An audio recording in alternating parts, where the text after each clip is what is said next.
Most people spend so much time frustrated about what their partner isn't doing that they completely overlook the power they have to help their partner become more, to do those things. You're stuck replaying the same complaints, right? They don't say enough. They don't plan enough. They don't show up. They don't show up enough. They don't do enough. All the things. But here's the truth no one wants to hear when you're in that position of feeling frustrated with your partner, right? It's that you didn't come into this relationship to just get love, right? You came to give love. You came to cultivate it. You came to inspire it, right? So you can sit around complaining and feeling upset and all the things and focusing on all the things that they lack that your partner doesn't have. And then you'll get an experience that reflects lack. Where focus goes, energy flows, and that's what grows. So you'll be more harped and focused on what you don't have and what they aren't able to give, and it makes it a miserable experience. Or you can turn to your own strengths and your ability to help them pull out the things that they don't have so they can build it in themselves that you wind up being a beneficiary of, right? That's what you can do. And if you want to take that route, let me show you how. I worked with a couple. Let's call them Jasmine and Marcus, just so I can tell you the story. And Jasmine, she was more poetic with her words. She could have a deep, beautiful conversation with someone for hours, right? And be really passionate and speak colorfully and all the things, paint a picture for you. But Marcus, not so much. He was more of an actions guy, right? He would fix problems before she even notices that they're broken. That's his kind of way of like showing up and showing his care and all the things. He handles errands, right? He makes sure she always has gas in her car. She's never without in that regard. Make sure she's never going through a hard moment on her own. He's always present in those ways. But guess what Jasmine kept telling me in our sessions? Los, he never tells me how he feels. I need to hear it, right? And why would she be saying that? Because her love language, if you haven't guessed it, is words of affirmation, right? She's big on words because she uses words. And so I get it, right? Yes, Marcus is showing up to love on her in the way that he can, but you want to receive love in the way that you like to receive it, the way you like to give it typically, right? So I understand that, but she wasn't going to get a result by continuing to, focus on what she's not getting from him and being frustrated about it and, just want him just to do it. So I asked her this. I said, what if instead of blaming him for what he's not giving you, you used what you're good at to help him learn to give it? What if we went that route? Then she paused, right?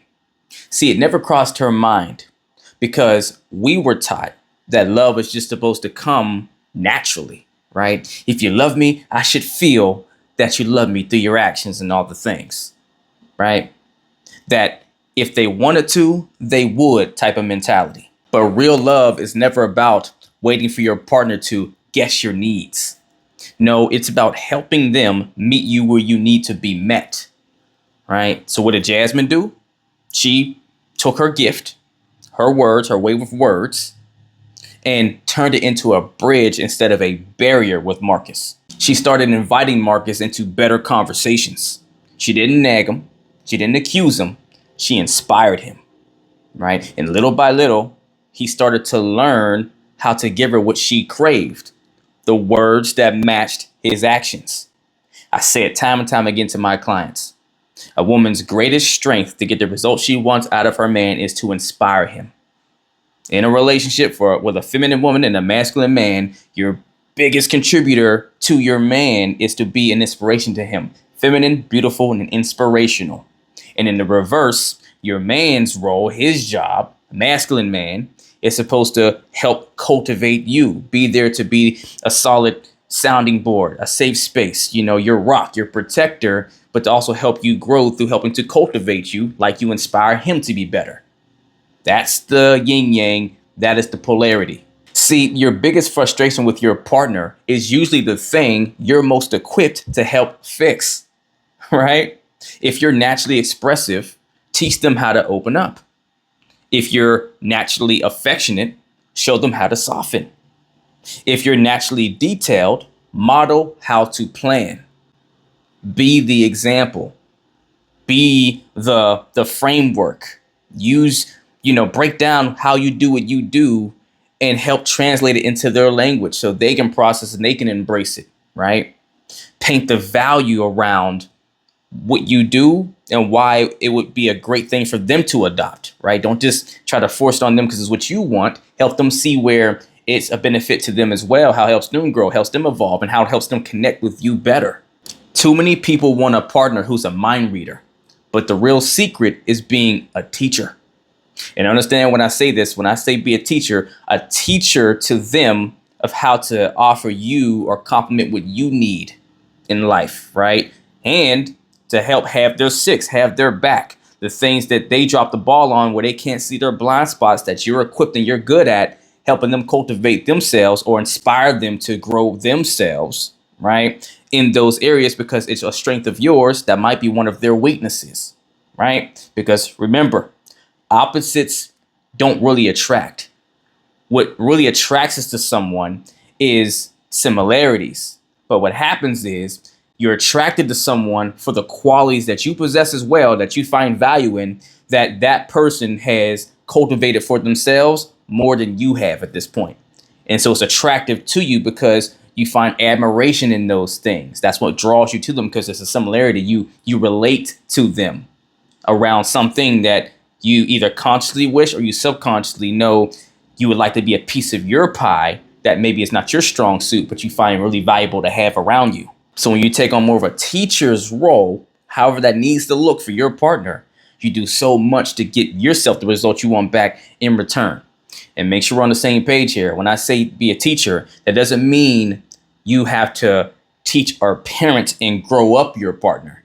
They need to come into the equation already a certain level of healthy and healed and whole. They should be whole, right? And already having their own kind of foundation. You shouldn't have to carry them as an adult. That's different. We're not talking about teaching someone how to be an adult or teaching them life and all those things, because then at that point, you don't have a partner. You have literally a student, right? But being a teacher of helping them learn how to master connecting with you and vice versa, that's what it's all about. Again, men are designed to cultivate their women, and women are designed to cultivate their men.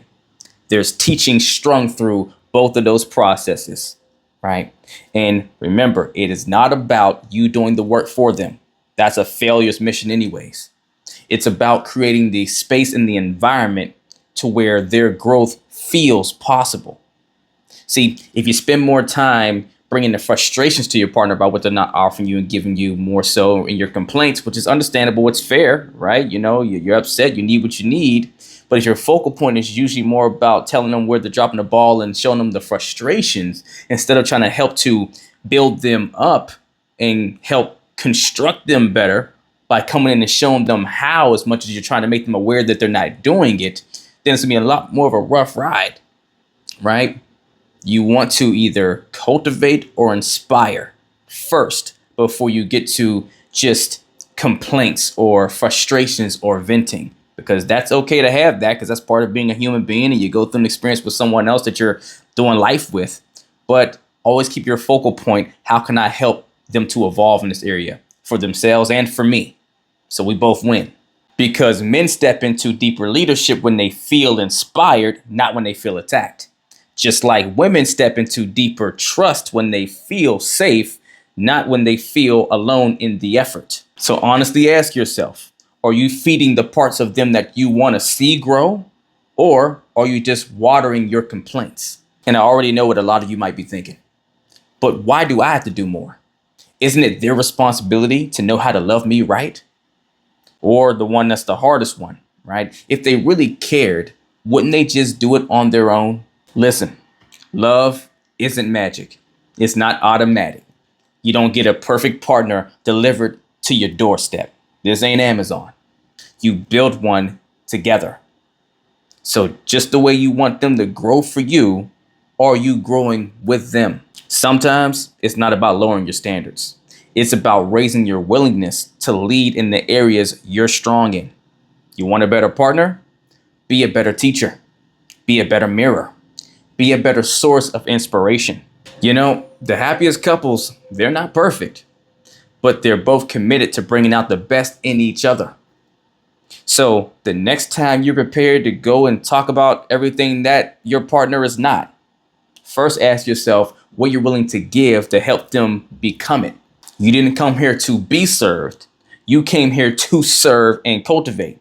Because when two people help grow each other, nobody stays the same, but everybody wins. So if you and your partner need help building your skill sets to help cultivate or inspire each other from your strengths so you guys can be even better together than you were before and really meet each other's needs on a different level you never had before, then email or DM me the word coaching and we will get to work only if you're truly ready to put that work in. If you're not ready for one-on-one coaching, don't have the time, space, and maybe even the resources, I get it. Then at least email or DM me the word transformation and I'll send you the link to my relationship renewal course that'll teach you the same things I teach my clients one-on-one at your own pace, on your own time, about how to build, repair, and thrive in a relationship. And of course, it'll be at a resource level and cost that you can afford. But if nothing else, do something to get in the race. Let's get it.